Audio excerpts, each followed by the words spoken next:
હવે સમાચાર જોવા વિસ્તારથી તો સુરતના હજીરા વિસ્તારમાં આવેલી એમએનએસ એલએનટી સાથે સંકળાયેલા કામદારોના મુદ્દે હવે રાજકીય ગરમાવો જોવા મળી રહ્યો છે।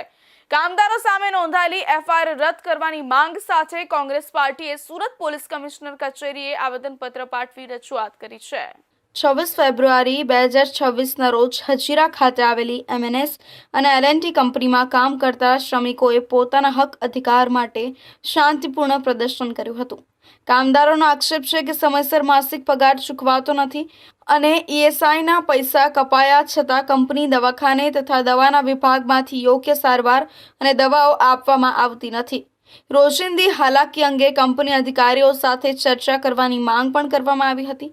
આક્ષેપ મુજબ કંપની સંચાલકોએ પ્રશ્નો ઉકેલવાના બદલે સખ્તાઈનો માર્ગ અપનાવ્યો, જેના કારણે પરિસ્થિતિ તંગ બની અને વિરોધ ઉગ્ર બન્યો। બાદમાં પોલીસ બોલાવી કામદારો સામે ગુનાઓ નોંધાયા અને અનેક શ્રમિકો તથા કામદાર અગ્રણીઓની અટકાયત કરવામાં આવી। કામદારો સામે અટેમ્પ્ટ ટુ મર્ડર જેવી ગંભીર કલમો લાગુ કરવામાં આવતા ભયનું વાતાવરણ ફેલાયું હોવાનો કોંગ્રેસનો દાવો છે। આ સમગ્ર મામલે કોંગ્રેસ દ્વારા સુરત પોલીસ કમિશનર કચેરીએ આવેદનપત્ર પાઠવી કામદારો સામે નોંધાયેલી એફઆઈઆર રદ કરવાની માંગ કરવામાં આવી છે।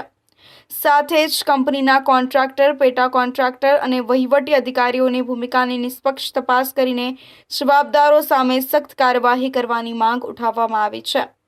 ઉપરાંત કંપનીના સેટલરો વિરુદ્ધ સખ્તાઈથી પગલાં ભરવામાં આવે, જેથી ભારતની બેકબોન ગણાતા શ્રમિકો કામદારોને ન્યાય મળી શકે તેવું કોંગ્રેસની માંગ છે।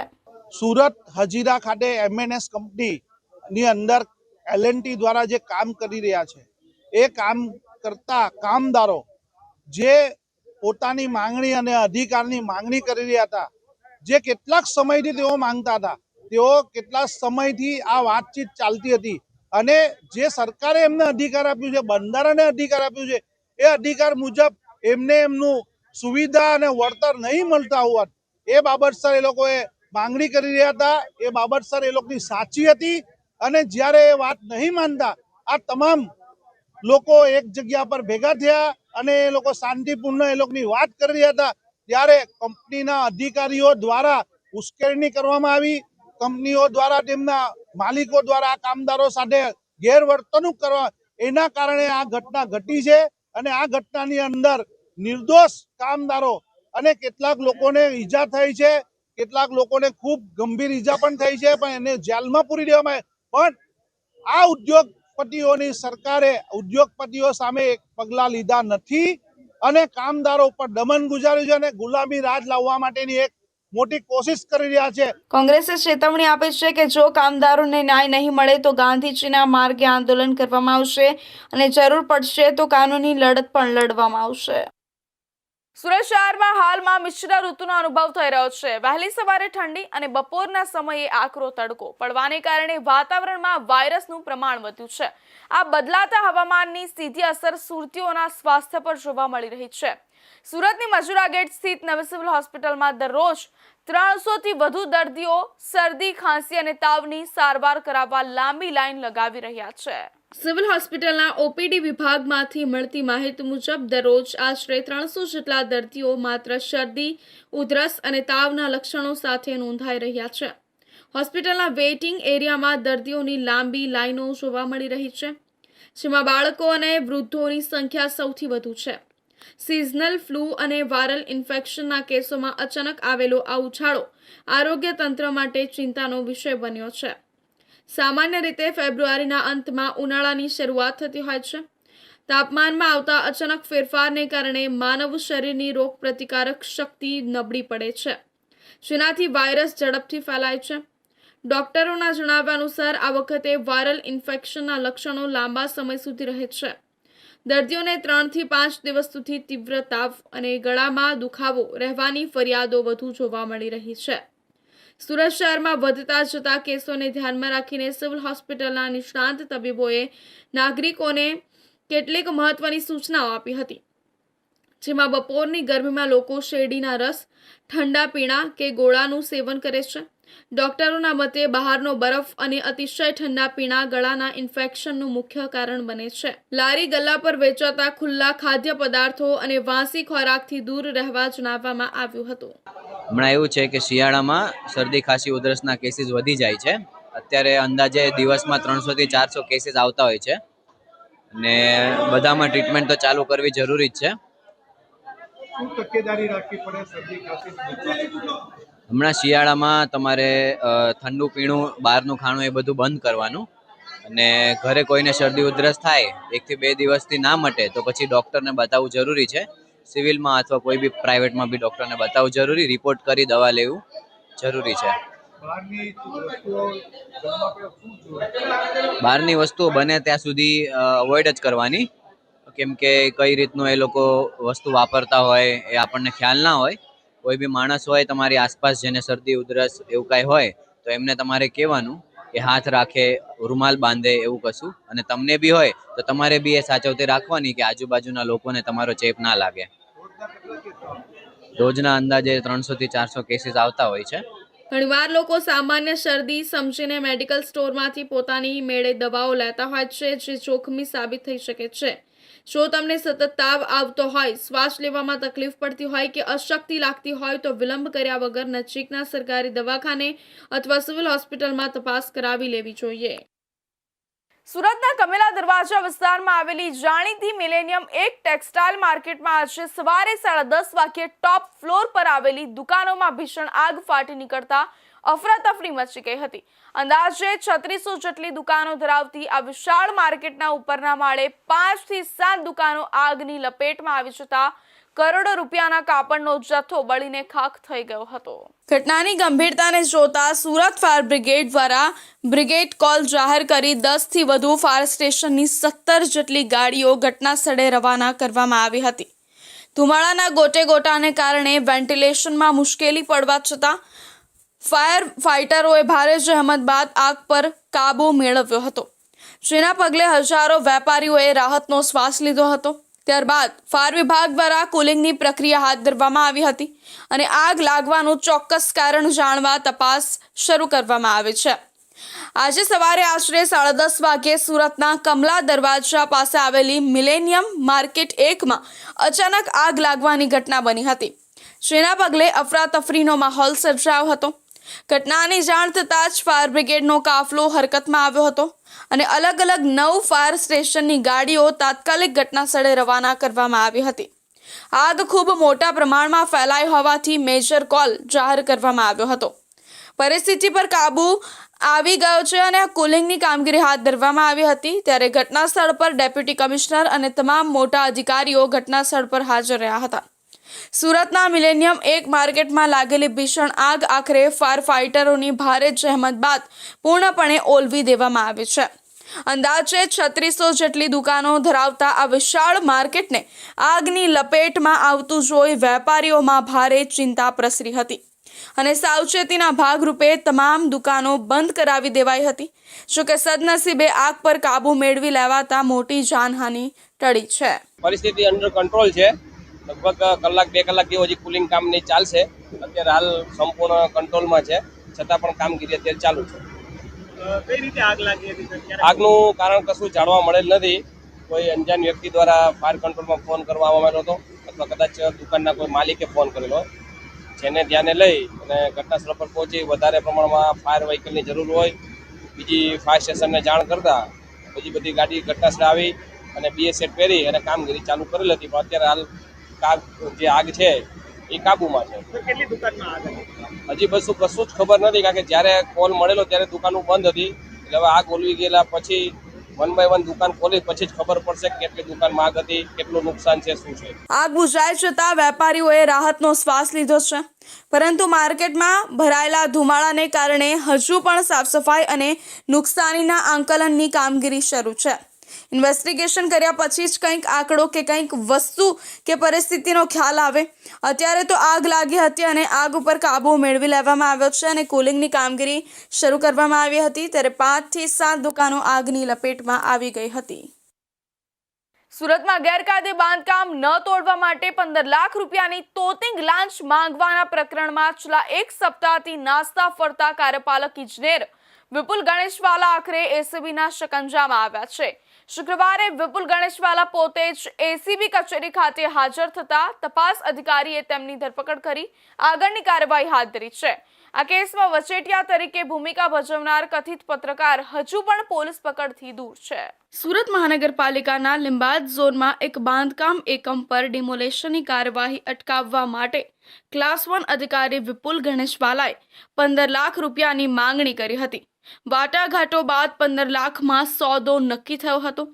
આ રકમનો પ્રથમ હપ્તો એટલે કે 4 લાખ રૂપિયા સ્વીકારવા માટે ગણેશવાલાએ નિષ્પક્ષ ગુજરાત અખબારના પત્રકાર મોહમ્મદ ઇસ્માઇલ ઉર્ફે પરવાના પઠાણને વચેટિયા તરીકે રાખ્યો હતો. 20 ફેબ્રુઆરીના રોજ જ્યારે એસીબીએ છટકું ગોઠવ્યું ત્યારે પત્રકાર 4 લાખ રોકડા લઈને નાસી છૂટ્યો હતો. એસીબી દ્વારા ગત શુક્રવારે ગુનો નોંધાયા બાદ વિપુલ ગણેશવાલા પોતાની ધરપકડ ટાળવા માટે ફરાર થઈ ગયા હતા. તેઓ લાંબા સમય સુધી પોતાની ઓફિસ કે ઘરે હાજર રહ્યા નહોતા અને ફોન પણ સ્વિચ ઓફ કરી દીધો હતો. એસીબીની અલગ અલગ ટીમો દ્વારા તેમની શોધખોળ માટે સતત દબાણ બનાવવામાં આવી રહ્યું હતું. આખરે ચારે બાજુથી ઘેરાતા ઇજનેર આજે તપાસ અધિકારી સમક્ષ હાજર થયા હતા, જ્યાં તેમની ધરપકડ કરી કાયદેસરની કાર્યવાહી કરવામાં આવી છે. ભ્રષ્ટાચારના ગંભીર આક્ષેપો અને એસીબી દ્વારા ગુનો નોંધાતાની સાથે જ સુરત મ્યુનિસિપલ કમિશનર દ્વારા વિપુલ ગણેશવાલાને ફરજ મોકૂફ સસ્પેન્ડ કરી દેવામાં આવ્યા હતા.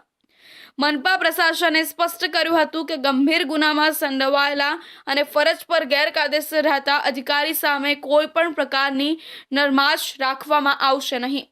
તેમની સસ્પેન્શન બાદ હવે ધરપકડ થતા પાલિકાના અન્ય ભ્રષ્ટ અધિકારીઓમાં પણ ફફડાટ વ્યાપી ગયો છે. ગઈ તારીખ 20 ફેબ્રુઆરીના રોજ એસીબીમાં કાર્યપાલક ઇજનેર વિપુલ ગણેશવાલા તથા એક પ્રજાજન ઇસ્લામ ઉર્ફ પરવાના વિરુદ્ધમાં ગુનો રજીસ્ટર થયેલો અને આ તપાસ ચાલી રહી હતી. આ દરમિયાન ગત રોજ લિંબાયત ઝોનમાં ફરજ બજાવતા કાર્યપાલક ઇજનેર વિપુલ ગણેશવાલા એ એસીબી સમક્ષ હાજર થયા છે અને તેઓની અટકાયત કરી આગળ તપાસ હાથ ધરેલી છે. આ કામના આરોપી પરવાના તથા આ ગણેશવાલા એ લગભગ સતત છેલ્લા ઘણા સમયથી આ સેમ એમોથી આવા ગુના આચરી રહ્યા હોય એવી સંભાવના છે. એ મુદ્દે તપાસ ચાલે છે. તેમજ આ કામનો જે સહ આરોપી છે ઇસ્લામ ઉર્ફ પરવાના, એની વિરુદ્ધમાં અલગ અલગ પોલીસ સ્ટેશનોમાં કુલ મારામારી અને ખંડણી જેવા બીજા અન્ય 6 ગુનાઓ પણ રજીસ્ટર થયેલા છે અને એમાં એ પાસા પણ ભોગવી ચૂકેલો છે. તથા આ કામના જે આરોપી છે ગણેશવાલા, એમના લોકરમાંથી જે સોના ચાંદીની જણસ મળેલી છે એ સંદર્ભના એવિડન્સ ચકાસણી ચાલી રહી છે. આ કેસમાં મુખ્ય કડી મનાતો મોહમ્મદ ઇસ્માઇલ ઉર્ફે પરવાના પઠાણ જેણે લાંચની રકમ સ્વીકારી હતી તે હજુ પણ ફરાર છે. એસીબી દ્વારા તેને પકડવા માટેના ચક્રો ગતિમાન છે. ઉલ્લેખનીય છે કે આ પત્રકાર અગાઉ પાસા હેઠળ જેલવાસ પણ ભોગવી ચૂક્યો છે. એસીબી હવે વિપુલ ગણેશવાલાની પૂછપરછમાં અન્ય કયા લોકો સામેલ છે અને અગાઉ પણ આવા કોઈ સોદા થયા છે કે કેમ તે દિશામાં તપાસ કરશે. હવે સમય છે એક વિરામનો.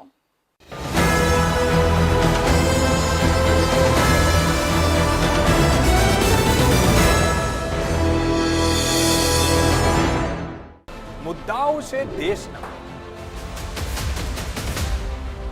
પેનલ પર થશે ચર્ચા, વાતમાં થશે સ્પષ્ટ સંવાદ. અમે લાવીએ છીએ તમારા પ્રશ્નોને મંચ પર.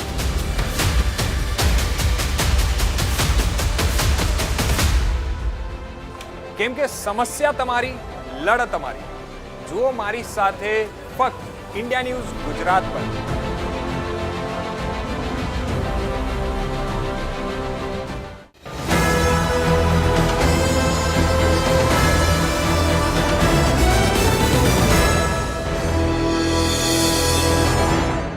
વિરામ બાદ ફરી આપ સૌનું સ્વાગત છે.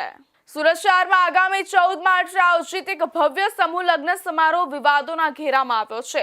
યશવી ફાઉન્ડેશન ચેરિટેબલ ટ્રસ્ટ દ્વારા આયોજિત આ સમગ્ર કાર્યક્રમમાં એક મુસ્લિમ યુવતી અને હિન્દુ યુવકના લગ્ન હિન્દુ વિધિથી કરાવવાની જાહેરાત થતાં જ દક્ષિણ ગુજરાત મુસ્લિમ સમાજ દ્વારા ભારે વિરોધ નોંધાવવામાં આવ્યો હતો. આ વિવાદ વધતા અને કાયદાકીય ગૂંચવણ ઊભી થતા આખરે ફાઉન્ડેશન દ્વારા આ લગ્ન રદ કરવાની જાહેરાત કરવામાં આવી છે. યશવી ફાઉન્ડેશન દ્વારા ડુમ્મસ રોડ પર આવેલા રાજઘરાના પાર્ટી પ્લોટ ખાતે 101 પિતા વિહોણી અને જરૂરિયાતમંદ દીકરીઓ માટે સમૂહ લગ્નનું આયોજન કરવામાં આવ્યું છે.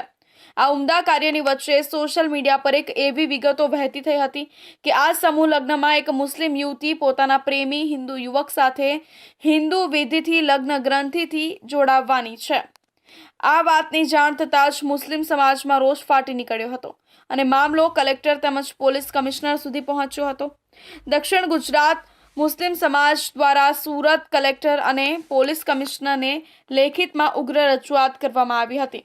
તેમના જણાવ્યા મુજબ કોઈપણ વ્યક્તિને મરજી મુજબ લગ્ન કરવાનો અધિકાર છે, પરંતુ સમૂહ લગ્નના મંચ પરથી જાહેરમાં હિન્દુ વિધિ દ્વારા મુસ્લિમ યુવતીના લગ્ન કરાવવા એ ગુજરાત ધર્મ સ્વાતંત્ર્ય સુધારા અધિનિયમ 2021નું સરેઆમ ઉલ્લંઘન છે. સમાજે આક્ષેપ કર્યો હતો કે આ પ્રકારના આયોજનથી શહેરની શાંતિ અને ભાઈચારાના વાતાવરણમાં ખલેલ પડી શકે છે.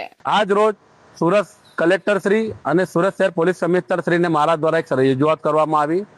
રજૂઆતનો મુખ્ય મુદ્દો એ છે કે ગઈકાલે યશવી ફાઉન્ડેશન ચેરિટેબલ ટ્રસ્ટ દ્વારા એક પત્રકાર પરિષદનું આયોજન થયું હતું.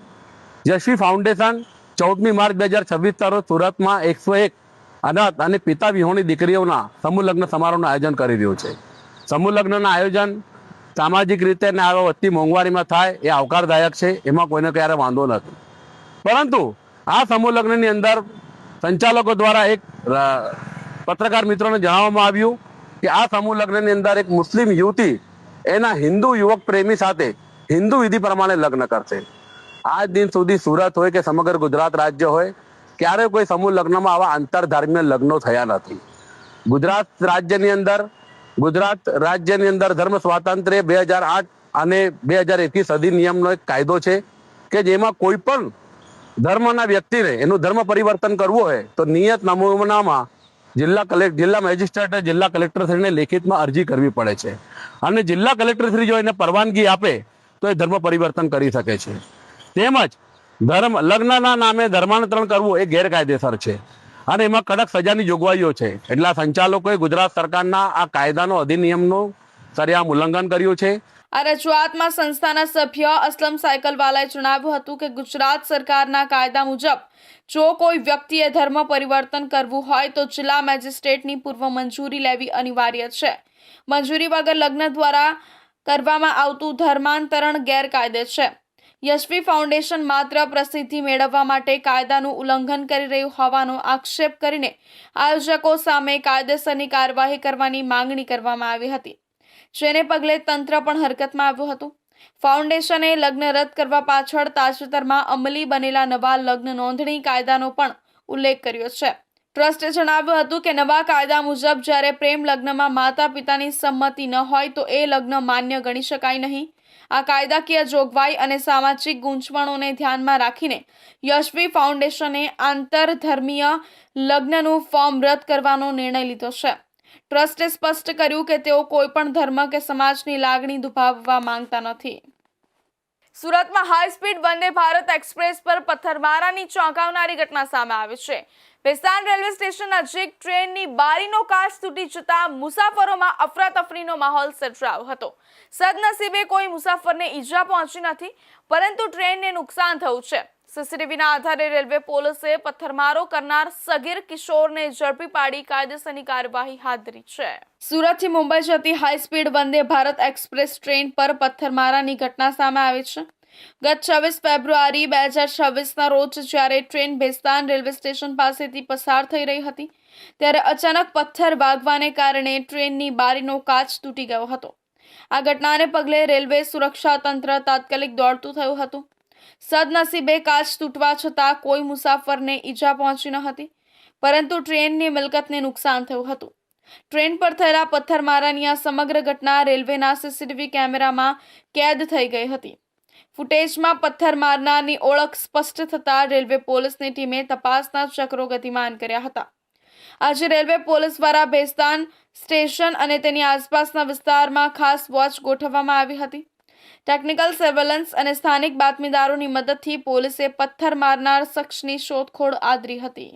રેલવે પોલીસની સતત તપાસના અંતે પથ્થર મારનાર કાયદાના સંઘર્ષમાં આવેલ એક સગીર પોલીસના હાથે ઝડપાઈ ગયો છે. પોલીસ તપાસમાં જાણવા મળ્યું છે કે રમતગમતમાં અથવા અજાણતા આ કિશોર દ્વારા ટ્રેન પર પથ્થર ફેંકવામાં આવ્યો હતો. પોલીસે બાળકની અટકાયત કરી તેના વાલીઓને પણ આ બાબતે ગંભીરતા સમજાવી છે. રેલવે મિલકતને નુકસાન પહોંચાડવું એ ગુનો હોવાથી કિશોર વિરુદ્ધ નિયમો અનુસાર કાર્યવાહી હાથ ધરવામાં આવી છે. આજના કોન્ક્રીટના જંગલો અને મર્યાદિત જગ્યા ધરાવતી ફ્લેટ સંસ્કૃતિમાં પ્રકૃતિ સાથે જોડાયેલા રહેવું એક પડકાર બની ગયું છે. આ જ કારણ છે કે હવે લોકો લિવિંગ આર્ટ એટલે કે શ્વાસ લેતી જીવંત કળા તરફ વળ્યા છે. ઘરના ખૂણામાં કે બાલ્કનીમાં એક નાનકડા કુંડામાં વડ કે પીપળા જેવા વિરાટ વૃક્ષને નિહાળવું એ ખરેખર એક જાદુઈ અનુભવ છે. આથી જ બોન્ઝાઈ અથવા વામન કળાને લિવિંગ આર્ટ કહે છે. ઉધના મગદલા રોડ સ્થિત ગર્લ્સ હોસ્ટેલની બાજુના VNSGUના મેદાન ખાતે આયોજિત હોર્ટિકલ્ચર મેળામાં બોન્ઝાઈ પ્લાન્ટ્સ આકર્ષણનું કેન્દ્ર બન્યા છે. અહીં 25 થી 30 વર્ષ જૂના બોન્ઝાઈ વૃક્ષોને જોઈને શહેરીજનો મંત્રમુગ્ધ થઈ રહ્યા છે. સુરતના બોટની નિષ્ણાત કુલીનભાઈ સોરઠિયાએ MSc બોટનીનો અભ્યાસ કર્યો છે, જે છેલ્લા 30 વર્ષથી બોન્ઝાઈ પ્લાન્ટ્સના ડેવલપમેન્ટ સાથે સંકળાયેલ છે. તેમણે જણાવ્યું હતું કે લોકો પાસે હવે જગ્યાનો અભાવ છે. જે વૃક્ષો કુદરતી રીતે 2-3 માળ જેટલા ઊંચા થાય છે તેને યોગ્ય માવજત દ્વારા નાના કુંડામાં એ જ સ્વરૂપમાં જાળવી શકાય છે. આ રીતે જગ્યાના અભાવ વચ્ચે પણ લોકો પોતાનો વૃક્ષ પ્રેમ પૂરો કરી શકે છે. અહીં લગભગ 2-3 વર્ષથી લઈને 22-25 વર્ષ સુધીના જૂના પરિપક્વ બોન્ઝાઈ પ્લાન્ટ્સ છે, જેમાં ચીકુ, ચોર આંબો, વડ, પીપળો, ફાઇક્સની વિવિધ જાતો, જેટ પ્લાન્ટ્સ, સ્કેફલેરા, માલફીચિયા અને રંગબેરંગી બોગનવેલ જેવા પ્લાન્ટ્સ છે. અમારી નર્સરીમાં ₹300 થી લઈ 30,000થી પણ વધુના પરિપક્વ બોન્ઝાઈ પ્લાન્ટ્સ ડેવલપ કરીને સુરત સહિત વિદેશમાં વેચાય છે. કુલીનભાઈએ વધુમાં કહ્યું હતું કે હાલના સમયમાં સુરત શહેરમાં ટેરેસ ગાર્ડન અને કિચન ગાર્ડનનો ક્રેઝ ઘણો વધ્યો છે. રાજ્ય સરકારના સહયોગના માર્ગદર્શન હેઠળ સુરત મહાનગરપાલિકા દ્વારા પુસ્તક મેળા સાથે હોર્ટિકલ્ચર મેળામાં શહેરીજનોનો પ્રકૃતિ પ્રત્યેનો પ્રેમ જોવા મળ્યો હતો. આપણે પથ્થર અને માટી સાથે પણ આવા વૃક્ષોનું જતન કરી શકીએ છીએ. નાનકડી સોલો ટ્રેથી લઈને 20-25 ઇંચના કુંડામાં પણ આવા ઝાડો ઉગાડી શકાય છે. આ બોન્ઝાઈ વૃક્ષો શોખ સાથે માનસિક શાંતિ અને સજાવટનું એક માધ્યમ બની રહ્યું છે.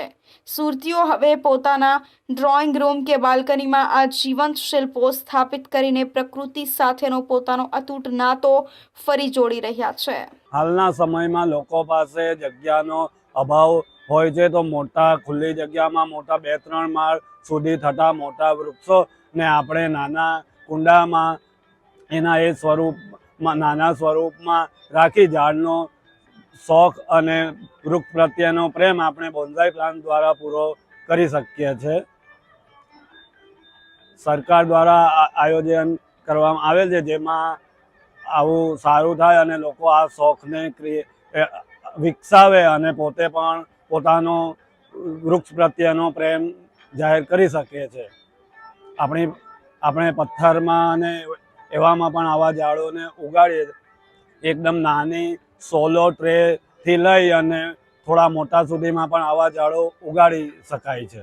બોન્ઝાઈ એક જાપાનીઝ નામ છે, પણ તેની શરૂઆત પ્રાચીન ચીનમાં પેન્ઝાઈ તરીકે થઈ હતી. ત્યાર પછી જાપાનના લોકોએ તેને વધુ સુઘડ અને કલાત્મક બનાવી વિશ્વભરમાં લોકપ્રિય કરી છે.